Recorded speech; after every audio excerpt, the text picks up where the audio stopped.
So there's so many ways to get across what happens in labour and to give you the useful information and tips that you want, but over the years I've realised that the best way to do this is to start by telling my own story and to explain various elements of labour as I go through. So it's broken up into a few different videos, but I would suggest, if possible, it's best to listen to all in one go to help with the timeline of it.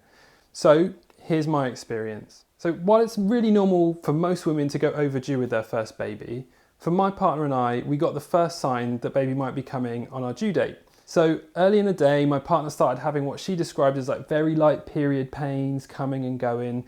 And they were happening maybe every 10 to 15 minutes and weren't too uncomfortable for her. But actually, these were the first tiny contractions starting to happen. Then later in the day, my wife found what's called a show or a bloody show in her pants. And that was when she was going to the toilet. And that's basically a little bit of mucus with like a small smear of blood in it. And that's the mucus plug that protects the cervix dropping out, and it's a pretty sure sign that labour's coming very soon. So not all women see this because it often just goes into the toilet, but if you do see it, it's a sure sign that things are starting to happen.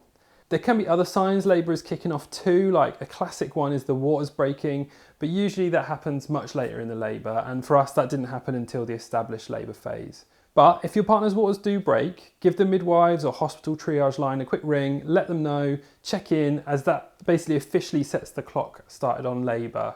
And once your partner's waters have broken, if they haven't gone into labour within 24 hours, they're probably going to need to go and get checked out in hospital and be induced.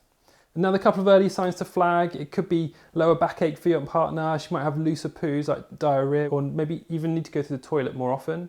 But I take those ones just a little bit more lightly because other things can cause those as well. So my partner found the show in her pants on the Saturday evening, and I was due to go to work on the Sunday.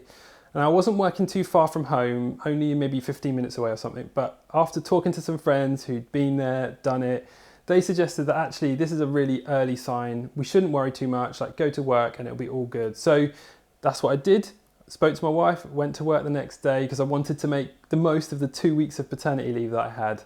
I left my phone on, ready to dash home if needed, and obviously kept an eye on it through the day. But I went to work, and on that Sunday, the light period pains just sort of continued coming and going. Abby met a friend for a coffee, she went for a little walk around the park, and really that's the best thing that a woman can do at that stage of labour. Just try and relax, maybe do something comforting like watch a favourite film, have a bath. And actually it's really important then to eat healthy food, drink plenty, as that energy is really going to be needed before too long. And if you're there, obviously you can help with all of that stuff, but if you're not there, you can just try and put everything in place for your partner before you leave the house. So I was at work, I did my day's work the best I could, kept checking my phone, looking for messages, and basically just all said nothing's really happening. In the evening, got home, we decided we'd go to the pub around the corner, and we were aware this was probably our last chance to go out for quite a long time.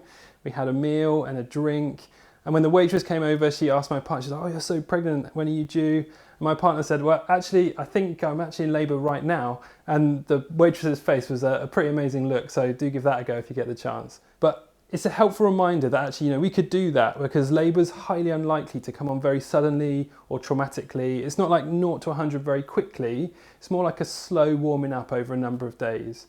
So we came home from the pub and things seemed to pick up really quickly, or at least so we thought at the time.